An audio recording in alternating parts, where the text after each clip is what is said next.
New U.S. Olympics Committee restores sanity to women's sports. The latest video will be shown earlier at the official website rrnewdaily.com.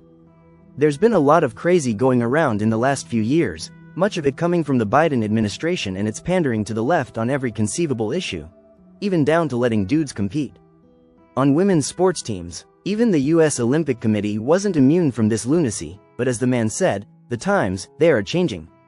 The U.S. committee realized that they'd better start swimming or they'll sink like a stone, so they quietly, oh so quietly made a small change in their rules to ensure that only women will compete in women's Olympic events. Without much fanfare, the U.S. Olympic and Paralympic Committee appears to have changed its policy on transgender athletes, now complying with President Donald Trump's executive order to keep men out of women's sports. On its official website, the USOPC has a page titled Transgender Athlete Participation in Sport, and just below that title it says, "We are invested in becoming a DE&I leader in sport by providing access and opportunity for all." But there's one small change on the page. Now, there's a note that reads, "As of July 21, 2025, please refer to the USOPC Athlete Safety Policy," with a link to the new policy. According to that document, the organization issued these changes last month.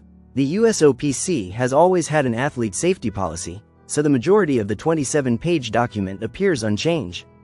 The whole DE&I thing was and remains the purest of horse squeeze, but then, there's this.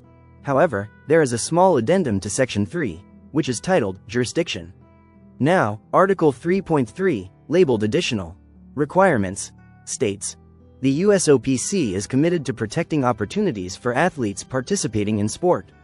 The USOPC will continue to collaborate with various stakeholders with oversight responsibilities, e.g., IOC, IPC, NGBs, to ensure that women have a fair and safe competition environment consistent with Executive Order 14201 in the Ted Stevens Olympic and Amateur Sports Act, 36 U.S.C. Section 22501, et.